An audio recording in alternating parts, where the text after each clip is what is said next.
add it to the electronic page and hit send is sort of the way that works.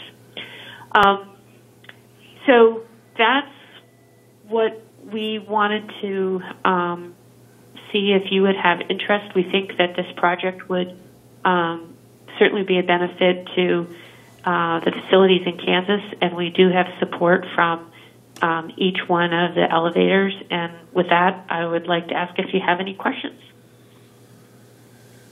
I don't think so. You've done a very good job in explaining it. And as the Board of County Commissioners, we are definitely all in favor of getting this up and going. I think it would be a definite plus to our county and to our agricultural community here.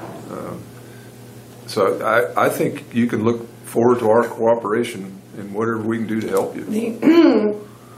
Libby, this is Leslie Bimes. I'm the county attorney. I do have a question in regards to if the grant is successful.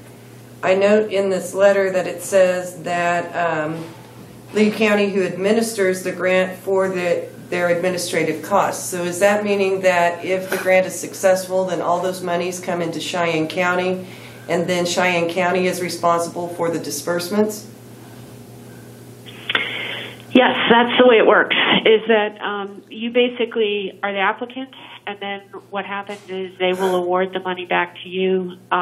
My understanding is there's always an audit to make sure that the money that was awarded was spent as it was intended. I don't know if you received the NOFO, which is a Notice of Funding Opportunity. I can send that to you if you'd like. The responsibilities of the applicant include distributing the money, preparing quarterly reports, and ensuring that the Buy America provisions are met.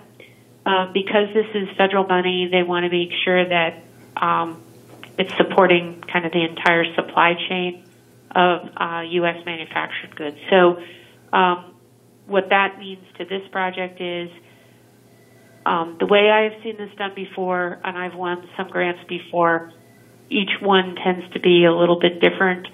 But what we've learned in the process is every one of our suppliers will have to provide their Buy America compliance provisions, and they will have to certify that all the ties, all the spikes, all the ballast, any of the materials used in upgrading this rail were sourced in the U.S. So what I guess I see that Northern Rail Corp can do is we understand the importance of Buy America provision. We can provide the quarterly report.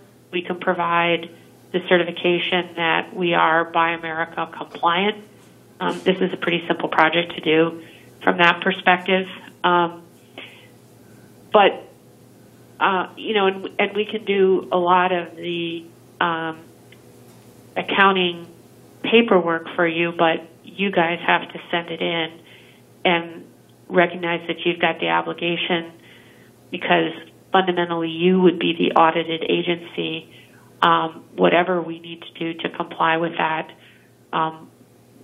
we recognize there's a cost to it, and want to recognize that we'd like to help support you in that reimbursement for this additional work that we're asking you to do. To follow up on that, how important is timeliness of transfers from that grant or disbursements?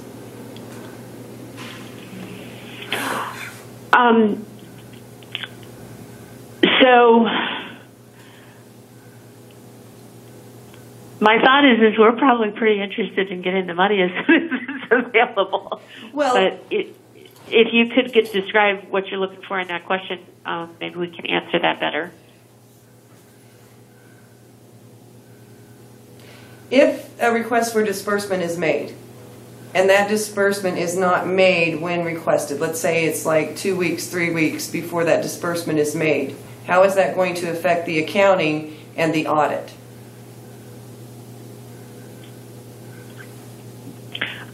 The short answer is I don't know the answer to that question. I believe that my understanding is the audit happens at the end of the process to be sure that every dollar requested was spent on the grant, was authorized for a project that was described in the grant. So let me take us down a slightly different path. Let's just say we have $1 million in ballast and $1 million in ties. That's not the actual number. I'm just using it as an example. If we ask and are funded the $5 million or the $3 million from the feds for the $5 million project, and we said we were going to spend $1 million on the ballast and $1 million on the ties, and it turns out in actuality we don't spend we spend $900,000 on the ballast. That extra $100,000 can't be spent on anything but ballast, so that will remain in the account.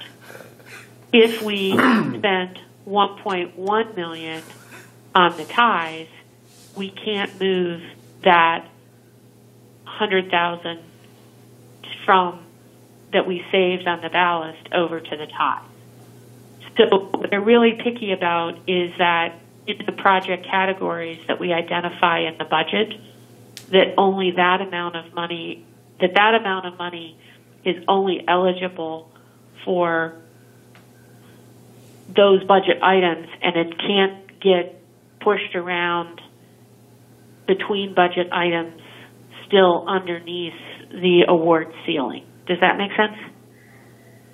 So what the audit is looking for is that you said you were going to spend $1 million on ties. You did. You said you were going to spend $1 million on ballast. You did. We're not going to reimburse you $1.1 million on ties. And if there's $100,000 left over, then you basically remit that back to the feds. Will you be meeting with Decatur and Rollins County also? We certainly could. We have not put that on the agenda. We do have a meeting for April 14th with Franklin, Nebraska, the city, not the county. And we also are talking to John Maddox with Kansas DOT later today, because there's been quite a lot of questions about how do we deal, if the dog catches the car, how do we deal with the award? So what we're looking at is to see what John's experience is and what kind of examples he can help us with to give you a clearer picture of the responsibilities you're signing up for with this project, should we be successful. But I'm pretty excited that I think we have a great project. And I also know that many of the county agencies are relatively small and very lean, and we need to be clear on what the obligations are for these applications. And so you indicated that you'll be getting more information this afternoon from DOT?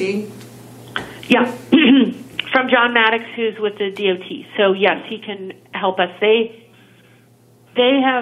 They are also applying for a passenger rail program, which is why they would not be the applicant for us, is that they don't want to do more than one application themselves, which was the other reason why in this, at a glance, we were sort of looking at co-applicants, because to our knowledge, Nebraska is not applying for any build grants. And that the reason I'm being somewhat specific about that is one of the elements in the build grant program is called geographic diversity. And on the outside chance that KDOT would win, no state can be awarded more than 10% of the total build program. Now, what I'm not clear about, and I believe that KDOT is applying for an urban grant because it's connecting passenger rail through urban centers. We would be a rural grant, which would provide us some good separation.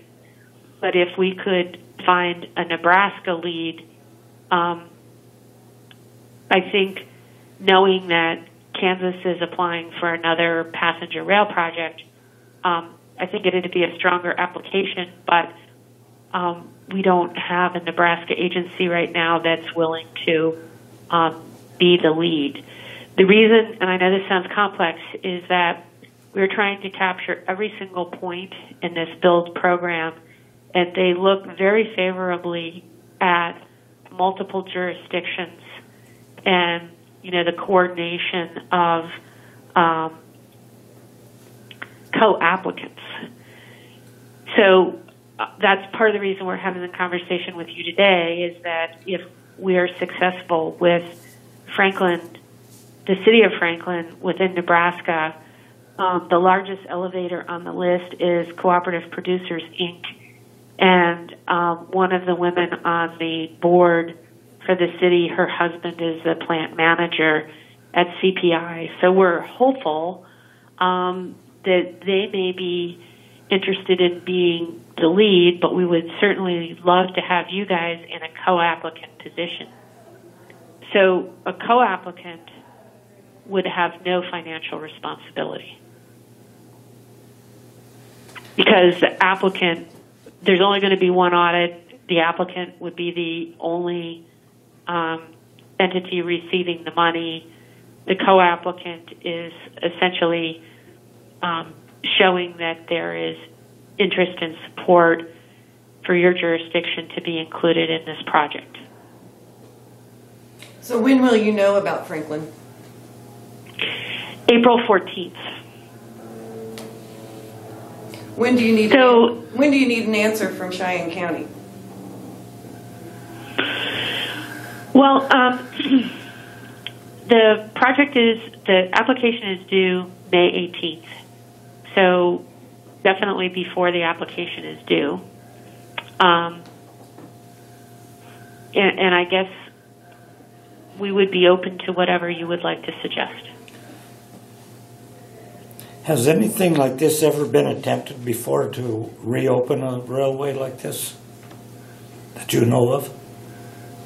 Oh, this has happened numerous places across the country, and I mean, it continues to be. So yeah, it's we're not blazing a new trail here by any means, but again, the opportunity, both the build grant in Kansas, I think, has now fallen at the right time to where, again, we can leverage our capital dollars, because we got over $4 million initially figured for capital expenditures on the line and rehabbing it, and this, we can parlay that, leverage that into again, almost double that. So, and that's just the first year. I mean, every year we're going to have to continue to do more maintenance just to continue to improve the railroad, which we will, which then translates into being able to run more efficiently and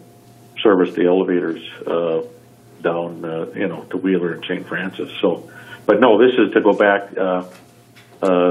Lines have been reopened, and certainly it's nothing new. So, we've looked at the railroad. I completed a build grant application for the Minnesota Prairie Line, and that was in a southwestern area. I think it was about 117 miles. So your application is 174. This was about 117 to 119 miles. We were not successful in that grant because we did not have the level of match that you're looking at, and we did not have the volume of freight for those elevators. So that project was to upgrade 119-pound rail up to 286-pound rail so they could run unit trains, but they only had 2 elevators, and they had a frozen food distribution service. They didn't have the same volume of freight that we are projecting for your project. So with a lower level of volume, with a lower level of match, their benefit cost ratio was not a very strong benefit cost ratio. It was barely 1.0. 1.0 is break even. and they only award grants to any application that's greater than 1.0, because it's got to show that the public benefits are greater than the cost of what they're paying for in the grant. So this is not new. That's a long way of saying there's lots of applications out there for similar programs. You think you're going to move about 4,600 cars a year? Is that what you said? That's our initial forecast based on the discussions we've had with the elevators, and we believe it can grow beyond that. Certainly, if you look at the elevators in Cheyenne County, predominantly, St. Francis, Wheeler, and then you move up the line, Bird City, McDonald, Beardsley, Atwood, the predominant grain obviously is wheat, which is now we're getting into more and more corn that's being produced, which each elevator manager will tell you that, we want to find rail corn markets, which we can. And so in addition to the wheat, and milo, the corn is another area which we can really develop and I think capture, having direct rail service back again. And it, again, opens up a lot of different markets to them. So, we believe beyond what we've stated there, the traffic levels can rise in addition to some inbound fertilizer. And then there's some other opportunities we've developed. There's an opportunity to bring inbound cement and, potentially aggregate as well. But so, that all will feed off itself once we get the railroad opened up and rehabbed. So, there's when